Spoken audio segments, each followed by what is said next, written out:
Indonesia baru masuk negara 15 terkaya di dunia. Oleh karena itu Indonesia menjadi anggota G20. Namun itu lebih dikarenakan banyak penduduknya. GDP tumbuh karena asing masuk dan pertumbuhan asing di Indonesia tercatat sebagai pertumbuhan GDP. Tapi bukan langsung bermanfaat buat rakyat. Yang untung hanya taipan, oligar, dan pejabat yang dekat dengan asing yang sesungguhnya diuntungkan.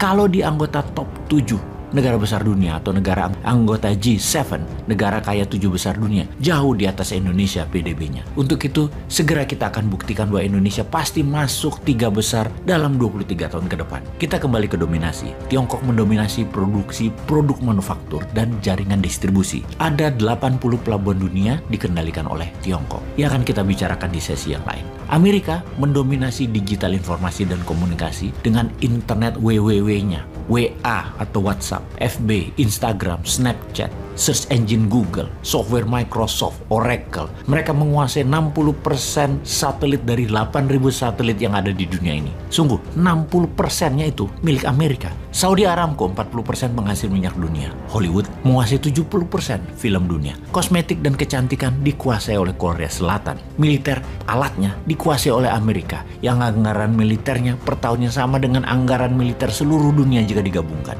Industrial military kompleks produsen senjata merupakan 60% senjata dunia itu dikuasai Amerika. Yang kalau dinilai, nilainya adalah kira-kira 20% PDB-nya Amerika.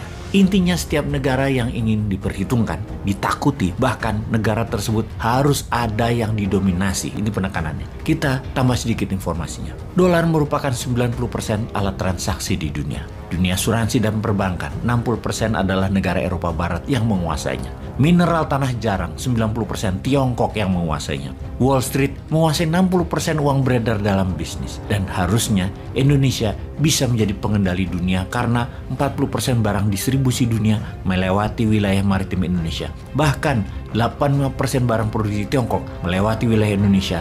Juga 80% barang dari dan ke Australia pasti melewati laut Indonesia. Nikel, kelapa sawit, batu bara, emas, dan puluhan tambang mineral, serta produk alam lainnya yang Indonesia miliki adalah top 3 produsen dunia di setiap komoditas tersebut. Namun Indonesia belum menjadi price maker, masih price taker.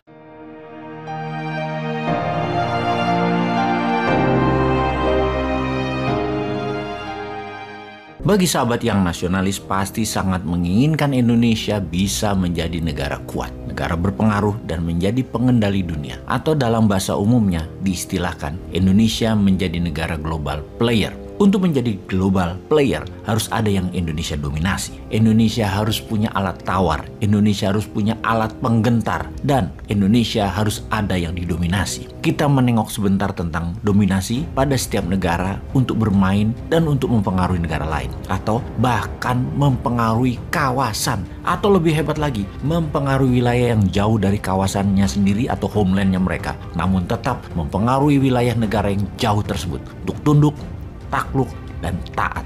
Dalam 7 kepemimpinan pemerintahan di Indonesia, Indonesia baru zaman Soekarno menjadi global player dengan Indonesia dinyatakan sebagai negara terkuat di selatan Katulistiwa. Namun sayang setelahnya Indonesia mengalami kemunduran perannya. Walau terlihat ekonomi yang meningkat secara grafik dan sekarang jika ditotal penduduknya dikalikan pendapatan GDP per kapita Indonesia, Indonesia baru masuk negara 15 terkaya di dunia. Oleh karena itu Indonesia menjadi anggota G20. Namun itu lebih dikarenakan banyak penduduknya.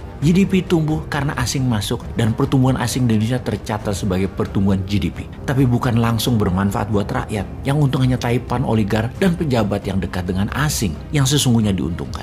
Kalau di anggota top 7 negara besar dunia atau negara anggota G7, negara kaya 7 besar dunia, jauh di atas Indonesia PDB-nya. Untuk itu, segera kita akan buktikan bahwa Indonesia pasti masuk 3 besar dalam 23 tahun ke depan. Kita kembali ke dominasi. Tiongkok mendominasi produksi produk manufaktur dan jaringan distribusi. Ada 80 pelabuhan dunia dikendalikan oleh Tiongkok. Yang akan kita bicarakan di sesi yang lain. Amerika mendominasi digital informasi dan komunikasi dengan internet WWW-nya. WA atau WhatsApp, FB, Instagram, Snapchat, search engine Google, software Microsoft, Oracle. Mereka menguasai 60% satelit dari 8.000 satelit yang ada di dunia ini. Sungguh, 60%-nya itu milik Amerika. Saudi Aramco 40% penghasil minyak dunia. Hollywood menguasai 70% film dunia. Kosmetik dan kecantikan dikuasai oleh Korea Selatan. Militer, alatnya dikuasai oleh Amerika, yang anggaran militernya per tahunnya sama dengan anggaran militer seluruh dunia jika digabungkan. Industrial military kompleks produsen senjata merupakan 60% senjata dunia itu dikuasai Amerika. Yang kalau dinilai, nilainya adalah kira-kira 20% PDB-nya Amerika.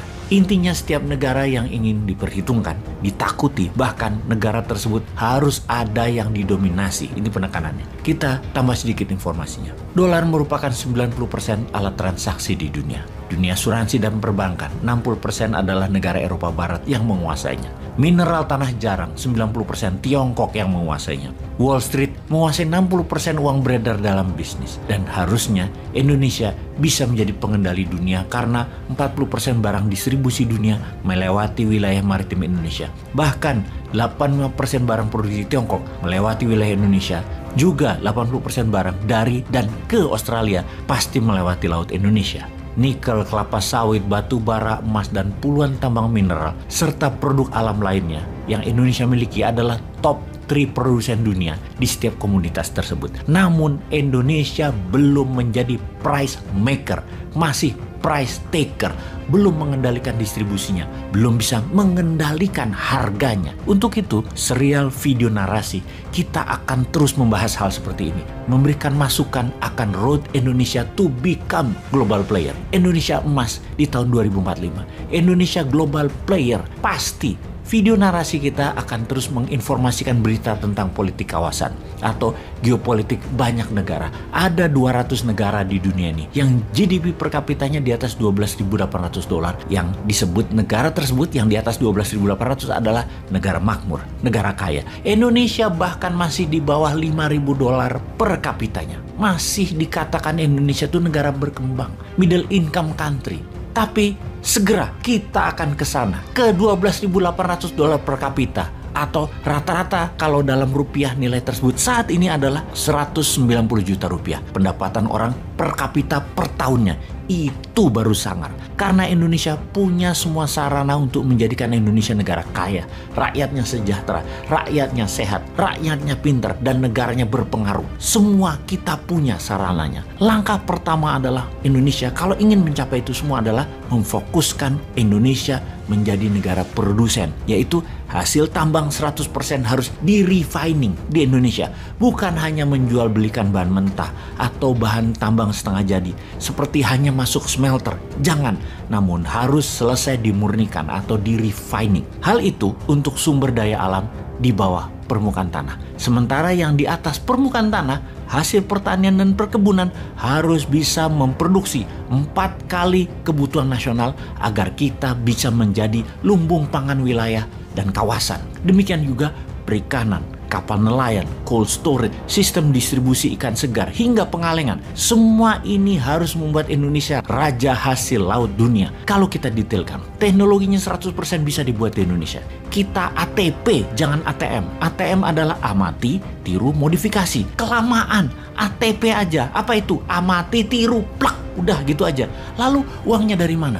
Uangnya printing money. Sudah ribuan kali kita katakan, cetak uang berdasarkan produksi itu tidak akan inflasi, karena rumus inflasi adalah jumlah uang beredar lebih besar dari hasil barang yang diproduksi. Jadi kalau hasil barang sama atau lebih besar dari nilai uang beredar, tidak ada inflasi. Jepang buktinya sudah 40 tahun deflasi, padahal cetak uangnya berkali-kali dilakukan, namun produksinya memang besar. Komik manga aja itu nilainya $50 billion, dan itu senimannya dimodali pakai printing money yennya Jepang. Tajir itu main komik aja. Indonesia ya udahlah, nggak usah dibandingkan. Tapi ini ide. Anda semua harus paham bahwa printing money itu hal yang biasa selama uang beredar sama dengan hasil barang yang diproduksi. Kita akan cerita panjang tentang strategi untuk menjadikan Indonesia negara global player, termasuk menjadi negara penakluk nomor 1 ala Gajah Mada. Bagaimana memainkannya? Kita ambil balik Timur Timur yuk. Kita bikin makmur Indonesia bagian timur yuk. Kita mainkan 3 negara Pasifik yang bakal merdeka yuk. Masa kita kalah sama Tiongkok sih? Kita kan lebih tua 4 tahun dari Tiongkok. Indonesia tuh merdekanya tahun 45, Tiongkok tahun 49.